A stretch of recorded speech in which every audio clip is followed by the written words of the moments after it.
औज़ु बिल्लाहि मिनश्शैतानिर्रजीम बिस्मिल्लाहिर्रहमानिर्रहीम रब्बि इश्रह ली सदरी व यस्सिर ली अमरी वहलुल उक़दतम मिन लिसानी यफ़क़हू क़ौली अल्लाहुम्मा अंतिक़नी बिल हुदा व अल्हिमनी तक़वा। नाज़रीन अस्सलामु अलैकुम। आप हज़रात हमारी सीरीज़ कुरानी क़िस्से मुलाज़ा फ़रमा रहे हैं और आज इस सिलसिले की आखिरी दास्तान और आखिरी क़िस्सा जनाब मूसा सलामुल्लाह अलैहि से मरबूत है और जो पिछली दास्तान से कंटिन्यू है। जनाब मूसा के हाथों मिस्र में एक फ़िरऔनी का कत्ल हो जाता है और वो मिस्र छोड़ के भागते हैं और 8 दिन के सहरानवर्दी के बाद शहर मदियन पहुंचते हैं, जहां जनाब शुएब की बेटियों से उनकी मुलाकात होती है और आखिरकार जनाब शुएब की एक बेटी सफूरा से जनाब मूसा की शादी हो जाती है, इस शर्त के ऊपर कि वो 8 साल या 10 साल जनाब शुएब की बकरियां चराएँगे। यहाँ तक किस्सा आपने पिछली वीडियो में मुलाज़ा फरमाया। अभी तक जनाब मूसा को मनसब नबूवत से नहीं नवाजा गया है, अभी उनको नबूवत की ज़िम्मेदारी नहीं दी गई है। जनाब मूसा ने जनाब शुएब के यहाँ 10 साल की मुद्दत पूरी की और 10 साल की मुद्दत पूरी करने के बाद जनाब शुएब से फरमाया कि मुझे अब जाने दीजिए, मुझे अपनी माँ याद आ रही है, रिश्तेदार याद आ रहे हैं, हम जाना चाहते हैं। यहाँ से सूरह क़सस में आयत नंबर 29 से 29 से 35 और सूरह ताहा में आयत नंबर 10 से 35 तक तफसील से जनाब मूसा के इस सफ़र का जिक्र किया गया है, जिसमें जनाब मूसा को नबूवत अता हुई। हम यहाँ कुछ आयतें उसकी पढ़ेंगे और फिर तफसील बयान करेंगे कि किस तरीके से जनाब मूसा को नबूवत अता हुई। जनाब मूसा ने जनाब शुएब से रुख़सत ली, अपनी बीवी सफूरा को लिया, वो उस वक़्त हामिला थी, प्रेग्नेंट थी, और अपनी भेड़ों को लिया जो उनको जनाब शुएब ने दिया था, वो सब लेके चलना चाहते थे कि आए कहा मुझे एक लाठी दे दिए, असा दे दिए ताकि मेरे रास्ते में काम आए। कहा जाओ फ़लाँ कमरे में बहुत से ऐसे रखे हुए हैं। जनाब शुएब के पास अम्बिया के तरके बहुत सारे थे, वो कमरे में गए, बोले एक असा लेके आओ वहाँ से। वो गए तो इन्होंने हाथ बढ़ाया तो एक असा जो जनाब नूह और जनाब इब्राहीम से मंसूब था इनके हाथ में आ गया, ये लेके आए। कई ऐसा लेके आओ, कहा नहीं ये रखे आओ, ये रखे आओ, ये तुम्हारा नहीं है। ले गए, उसको रखा, दूसरी तरफ फिर हाथ बढ़ाया, ये ऐसा फिर इनके हाथ में आ गया, फिर लेके आए, भाई ये ऐसा मेरे हाथ में आ रहा है, या फिर रखे आओ। 3 मरतबा ये बात तकरार हुई तो जनाब मूसा ने फरमाया, जनाब शुएब ने फरमाया कि ले जाओ, ये ऐसा तुम्हारा है। ये असा कौन था? जनाब नूह और जनाब इब्राहीम का असा था। ये असा लेके चले, असा अपनी भेड़ें, अपनी बीवी और बच्चों को लेके निकले और ठंडक का ज़माना था। रवायतों में है कि चल पड़े, जाहिर सी बात है पैदल जाना था। रात हो गई, सर्द रात, हर तरफ ठंडक और कड़क सर्दी। जनाब मूसा की बीवी प्रेग्नेंट, रास्ते में रात के टाइम अंधेरे में रास्ते को बेराह हो गए, कहाँ जाना था नहीं मालूम, कहाँ जा रहे हैं। इतने में जनाब सफूरा को दर्द ज़ह महसूस हुआ, विलादत का दर्द। अब जनाब मूसा ने कहा कि वो जो पत्थर होते इससे रगड़ के आग लगाते हैं, वो रगड़ रहे हैं तो आग नहीं निकल रही उसके अंदर, अब क्या करें? थोड़ी सी आग जलाई जाए, थोड़ा सा इनको राहत महसूस हो। इधर उधर हैरान परेशान देखने लगे तो देखा एक जगह से आग दिखाई पड़ रही है। यहाँ से आयत शुरू होती है, सूरह क़सस आयत नंबर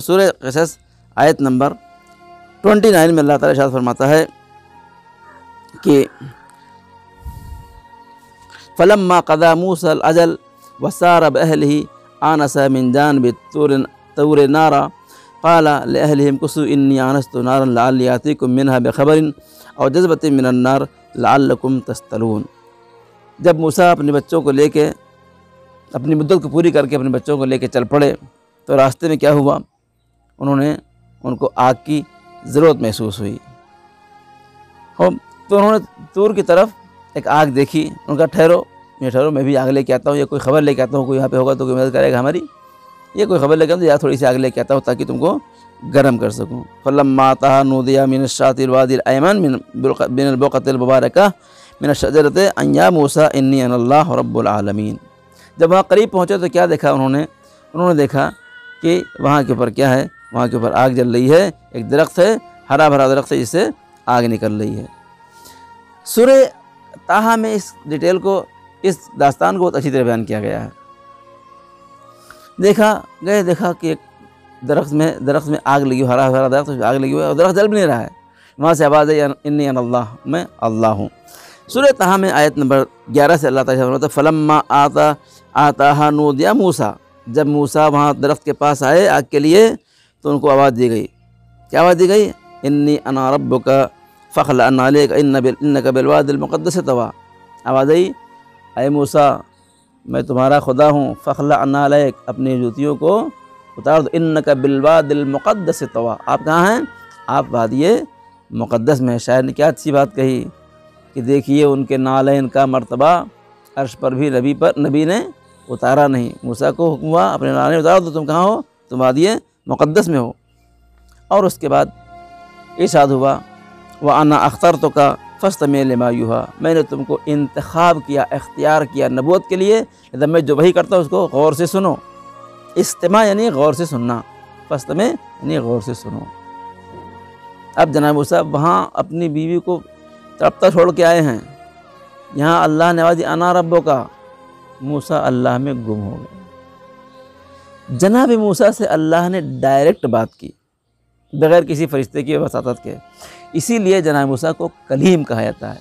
यही गुफ्तगू जो जनाब कोहे तूर पे आग लेने के लिए गए थे, पहाड़ से दरख्त से आग निकल रही थी, यही गुफ्तगू इसी जनाब मूसा का कहा गया, जनाब मूसा को कलीम कहा गया। अना अख्तरतुका, मैंने तुमको इंतखाब किया नबूवत के लिए, इन्ननी अल्लाह ला इलाहा इल्ला अना फ़अब्दुनी वअक़िमिस्सलात लिज़िक्री, मेरे अलावा कोई खुदा नहीं है, मैं तुम्हारा खुदा हूँ, मेरा कोई खुदा नहीं है, तुम मेरे ज़िक्र के लिए नमाज को कायम करो। इन्न अस्साअता आतियतुन ला उख़फ़ीहा। फिर उसके बाद अल्लाह ने थोड़ी गुफ्तगू की। अब अल्लाह से बातें करने में मूसा गुम हो गए, भूल गए, सब कुछ भूल गए। फिर अल्लाह ने आवाज़ दी मा तिलका बियमीनिका या मूसा। अब जनाब मूसा को अल्लाह ताला ने फरमाया कि मा तिलका बियमीनिका या, ये तुम्हारे हाथ में क्या है? जब डंडा हाथ में लिए हुए थे, जो डंडा लेके आए जनाब नूह इब्राहिम वाला हाथ में लिए हुए थे, कि तुम्हारे हाथ में क्या है? क़ाला हिया असाया अतवक्कउ अलैहा व अहुश्शु बिहा अला ग़नमी व लिया मारिब उख़रा व लिया फ़ीहा मारिब उख़रा। कहा या अल्लाह ये मेरा डंडा है। अब अल्लाह से बातें हो रही ना। मूसा ने बात आए तो है कि वो डरे सूरह क़सस में और भागे। मूसा ने जब ये देखा कि खुदा से बातें हो रही हैं तो मूसा सब कुछ भूल गए, सब कुछ भूल गए। याद रखिए, इंसान जब ये सोच ले कि हम नमाज में खुदा से बातें कर रहे हैं तो सब कुछ भूल जाता है। लेकिन हमारी मुश्किल ये है कि हमें खुदा के अलावा सब कुछ याद आ जाता है। ज़रा प्लीज़ ध्यान दीजिए, मूसा से सीखिए कि जब मूसा को ये यकीन हो गया कि हम खुदा से बातें कर रहे हैं, मसला यकीन है कि जब मूसा को यकीन हो गया कि हम खुदा से बातें कर रहे हैं तो अपनी तड़पती बीवी को भूल गए, बच्चों को भूल गए, गोश्तफंद भूल गए, सब कुछ भूल गए, सिर्फ खुदा याद रहा। और जब खुदा ने सवाल पूछा कि मा तिलका बियमीनिका या मूसा, तुम्हारे हाथ में क्या है? या असाया अतवक्कउ, कभी मेरा डंडा है, मैं इससे पत्ते तोड़ता हूँ, जानवरों को खिलाता हूँ और इससे बहुत से फ़ायदे, बहुत से काम लेता हूँ। क़ाला अलक़िहा या मूसा, कहा मूसा इस असा को डाल दो, ज़मीन पर डाल दो। फ़अल्क़ाहा फ़इज़ा हिया हय्यतुन तस्आ। जैसे ही मूसा ने असा ज़मीन पर डाला, असा क्या हो गया? असा सांप बन के रेंगने लगा। क़ाला ख़ुज़हा वला तख़फ़ सनुईदुहा सीरतहल ऊला। मूसा भागे डर के मारे सांप को देख के। आवाज़ आई मूसा डरो नहीं, उसको पकड़ लो, सनुईदुहा सीरतहल ऊला, हम उसको पहली सीरत में यानी तुम्हारे लिए असा बना देंगे। वद्मुम यदका इला जनाहिका तख़रुज बैदा मिन गैरि सू आयतन उख़रा।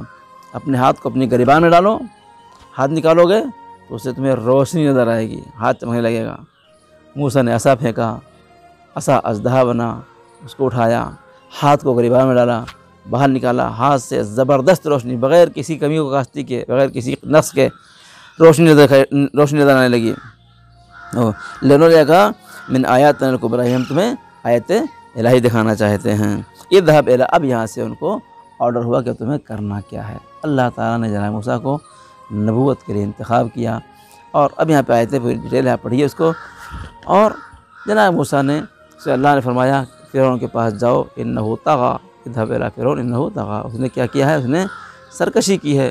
फिर जनाब मूसा ने पूरा किस्सा, अब पूरी बात होने लगी मूसा से, पूरी बात। जनाब मूसा पालने वाले, मैं वहाँ किसी को मार के आया हूँ, वो लोग मुझे ढूंढने मार देंगे, मुझे किसी का सहारा चाहिए। अल्लाह ने कहा घबराओ नहीं, मैंने तुमको तुम्हारे भाई के ज़रिए तुमको सहारा दिया है, ठीक है। फिर कहा कि मेरे ज़बान में लुकनत है। फिर वो आयत आई बिस्मिल्लाहिर्रहमानिर्रहीम रब्बिश्रह ली सदरी वयस्सिर ली अमरी वहलुल उक़दतम मिन लिसानी यफ़क़हू क़ौली, मेरे सीने को कुशादा कर दे। यहाँ पे तफसीरात बहुत हैं। आय काश हमारे लोग कुरान से आशना होते, कुरान की आयतों को पढ़ते, उसकी तफसीर को पढ़ते, उसके मतलब को पढ़ते और फिर देखते कुरान में क्या क्या चीज़ें हैं। अल्लाह ने नबूवत के लिए जनाब मूसा को कम इंतखाब किया जब अपने बीवी बच्चों को लेके दोबारा शहर मदीन से मिस्र जा रहे थे और वहाँ अल्लाह ने उनको मर्तबा नबूवत अता फरमाया। फिर अल्लाह उनके मसाइल को हल किया, वापस आए, अपनी बीवी बच्चों को लिया और शहर मदीन से रास्ते को तय करते हुए मिस्र पहुँचे अपने भाई के साथ। फिर उनके दरबार में पहुँचे और पूरी कहानी आप कुरान पढ़ के मुलाहिज़ा फरमाएँ। आज की इस आखिरी दर्स में मैं अपने तमाम नाज़रीन से एक रिक्वेस्ट करना चाहता हूँ, प्लीज़ कुरान से करीब होइए, कुरान पढ़िए। अल्लाह ताला कुरान फरमाता है कि कुरान बहुत अजीब है। लो अंज़लना हाज़ल कुरान अला जबलिन लरअयतहु खाशिअम मुतसद्दिअम मिन खश्यतिल्लाह, अगर इस कुरान को पहाड़ पर नाज़िल किया था तो पहाड़ रेज़ा रेज़ा हो जाता। अल्लाह ताला फरमाता है कि कुरान क्या है, इस कुरान के ज़रिए से और कुल्लमा बिहिल मौता, इस ज़रिए से मुर्दों से बातें की जा सकती हैं, पहाड़ों के रास्तों को तय किया जाता है, पहाड़ों की बुलंदियों को तय किया जा सकता है, रास्तों को तय किया जा सकता है। अज़ीज़, इस माह मुबारक रमज़ान में बहुत से लोगों ने कुरान पढ़ा और बहुत से लोग कुरान के पढ़ने से महरूम रहे। अल्लाह दुआ की अल्लाह हमको कुरान से करीब करने की तौफ़ीक़ अता फ़रमाए, कुरान का तर्जुमा और कुरान की तफसीर पढ़ने की तौफ़ीक़ अता फ़रमाए।